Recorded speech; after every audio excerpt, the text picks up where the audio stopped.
Հարգելի արցախցիներ եւ Հայաստանի Հանրապետության ազգային ժողովի ընդդիմադիր պատգամավորներ, ցանկանում եմ դիմել բոլորին տեղեկացնելով, որ Հայաստանի Հանրապետության կառավարությունը հերթական անգամ փորձում է ոտնահարել արցախցիների իրավունքները եւ անտեսել վերջինիս օրինական շահերը, այս անգամ արդեն օրենսդրական փոփոխությունների միջոցով։ Ոմանք երևի արդեն տեղյակ եք, ոմանք ոչ, որ Հայաստանի Հանրապետության կառավարությունը փորձում է հանդես գալ օրենսդրական փոփոխության նախաձեռնությամբ կամ այդպիսի նախագծով եւ խոսքը վերաբերում է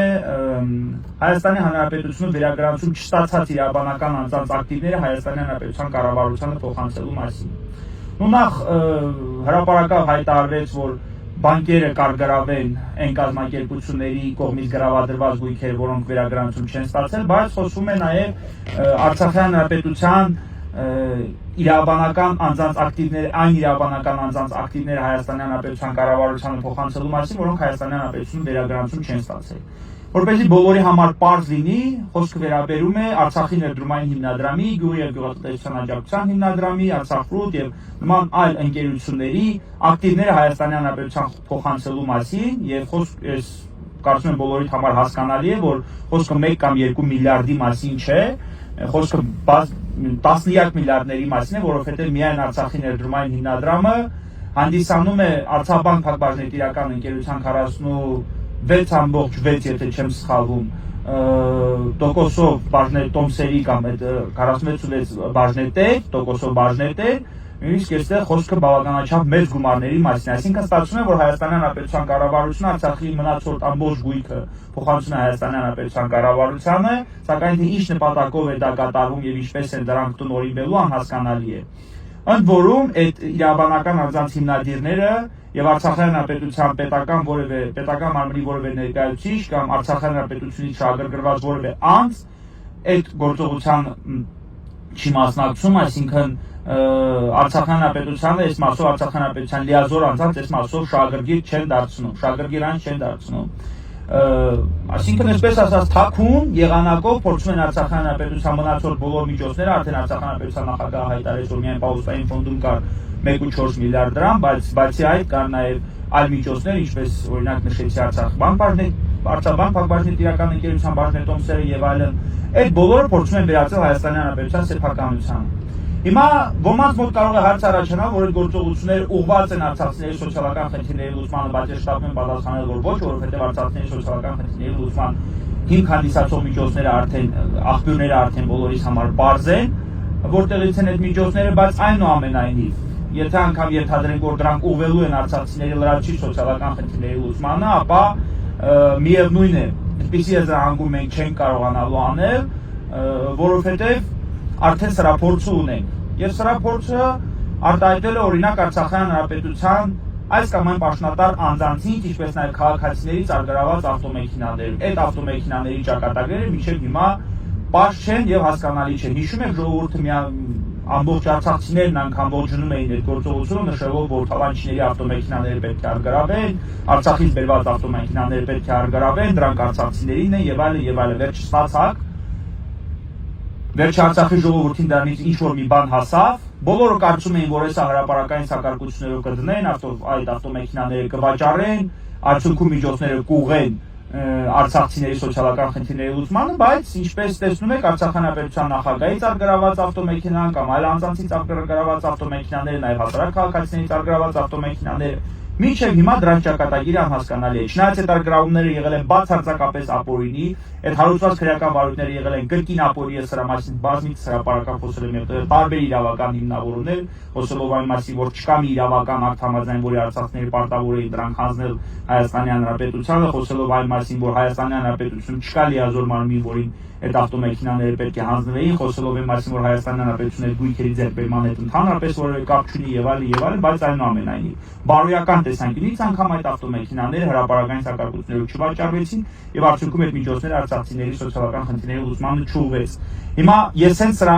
համար եմ ասում, որ արցախցիները իրավունք ունեն եւ պարտավոր են Հայաստանի Հանրապետության կառավարության կամ կառավարությունից ինչ-որ պահանջ ներկայացնել, ոմանք կարծում են, որ արցախցիները չունեն այդ իրավունքը, այսինքն Հայաստանի Հանրապետության կառավարության հետ գործ չունեն եւ ըստ էության Հայաստանի Հանրապետության կառավարությանը դեռ պետք է շնորհակալ լինեն, բայց ոչ Հայաստանի Հանրապետության կառավարությունը հերթական անգամ ապացուցում է, որ տիրանում է արցախցիների միջոցներին եւ ինչ որ մեկ կամ երկու սոցիալական խնդիրներ լուծելով իրականում խափում եւ այդ միջոցները տնօրինում է իր քմահաճույքով։ Հիմա հարց է առաջանում, եթե այդ միջոցները փոխանցելու են Հայաստանի Հանրապետության սեփականությանը, ապա ինչու նախապես չի նշում, թե ինչ նպատակով են փոխանցելու Հայաստանի Հանրապետության սեփականությանը եւ Հայաստանի Հանրապետությունի դեմս կառավարության ինչ եղանակով է պատրաստում տնօրինել այդ միջոցները։ Այսինքն ինչ են արվելու այդ միջոցների այդ ձեռք բերված միջոցների ինչ ճակատագրի են արժանանալու այդ միջոցները։ Արդյոք դրանք ուղղվելու են արցախցիների սոցիալական խնդիրների լուծման, եթե այո, ապա կոնկրետ ինչ եղանակներով եւ ինչու արցախցիներից որևէ մեկը այս մասով մասնակից չի դառնում այդ գործողությանը։ Ինչու է անտեսում արցախցիների սեփականության իրավունքը, այստեղ անտեսում է, հստակ անտեսում է օրինակ Արցախի ներդրումային հիմնադրամի սեփականության իրավունքը։ Հիմնականում սրա հիմնավորման հիմքում դնում են այն հանգամանքը, որ կազմակերպությունները բավական ժամանակ են ունեցել Հայաստանում վերագրանցում ստանալու համար, եւ եթե վերագրանցում չեն ստացել, ուրեմն իրենք էլ չեն, այսպես ասած, ուզել, բայց ես տեղեկացնեմ, որ իրավաբանական անձանց պետական գրանցման մասին Հայաստանի Հանրապետության օրենքի փոփոխություններով, երբ որ վերագրանցման ժամկետը երկարացվել է մինչև 2024 թվականի դեկտեմբերի 1-ը, վերագրանցման հնարավորություն չի ընձեռնել այն իրավաբանական անձանց համար, որոնք հիմնադրված են պետության կամ համայնքի կամ պետական կազմակերպության կամ պետության եւ համայնքի կողմից հիմնադրված իրավաբանական անձանց կողմից։ Այսինքն ներդրումային հիմնադրամը, Արցախ ֆրուտը, չգիտեմ, գյուղի եւ գյուղատնտեսության աջակցության հիմնադրամը Հայաստանի վերագրանցում ստանալու հնարավորություն չեն ունեցել։ Եվ հետեւաբար այն հիմնավորումը, որ նրանք չեն վերագրանցել, հետեւաբար նրանք հրաժարվել են այդ գույքից, դա ռեալ չէ եւ դա առարկայական ու տրամաբանական ու ակտուալ չէ։ Ես կարծում եմ, որ Հայաստանի Հանրապետության կառավարությունը փորձում է տիրանալ Հայաստանի արցախցիների միջոցներին, այն միջոցներին, որոնք հասանելի են արցախցիներին, այն միջոցներին, որոնց ձեռքբերման հետ Հայաստանի Հանրապետությունը որևէ կապ չունի եւ դիմում են բոլորին,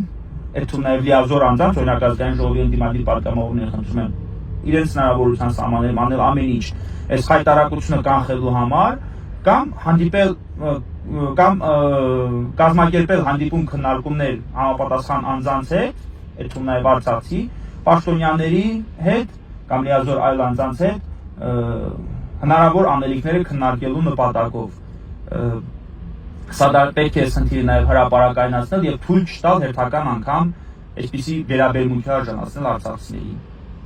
Ես վստահ եմ, որ այդ միջոցները հաստատ չեն փոխանցում Հայաստանի Հանրապետության կառավարությանը արցախցիների սոցիալական խնդիրները լուծելու նպատակով։ Հետո մեկ անգամ արդեն արցախցիներից ավտոմեքենաները արգրավեցին, բայց այդ ավտոմեքենաների հաշվին Արցախում որևէ խնդիր չլուծվեց։ Օրինակ դրանք հրապարակային սակարկությունները չվաճառվեցին, չնայած չեն էլ կարող, որովհետեւ դրանց սեփականատերը դեռ շարունակում են հանդիսանալ Արցախի Հանրապետության այս կամ այն պետական կառույցները, բայց այնուամենայնիվ իրավական տեսանկյունից այդ հրապարակային սակարկությունները վաճառքից չեմ պատկերացնում։ Չեմ պատկերացնում ինչ ճակատագրի պետք է արժանանան ավտոմեքենաները։ Չգիտեմ, ինչ որ զոհվածի ընտանիքների չնվիրաբերվեցին, ոչ մի բան չարվեց, ընդհանրապես պետությունը արգրավեց այդ ավտոմեքենաները։ Թե ինչ ճակատագրի են դրանք արժանանալու անհասկանալի է, եւ անհասկանալի է նաեւ թե ինչ ճակատագրի են արժանանալու Արցախից այդ Արցախի իրավաբանական անձանցից այդ հափշտակված ակտիվները։ Խոսքը վերաբերում է նաեւ գրավին, խոսքը վերաբերում է նաեւ, չգիտեմ, ինչպես նշեցի, Արցախական բաժնետիրական ընկերության բաժնետոմսերին եւ այլ ակտիվներին, որոնք պատկանում էին արցախյան այս կամ այն կազմակերպություններին։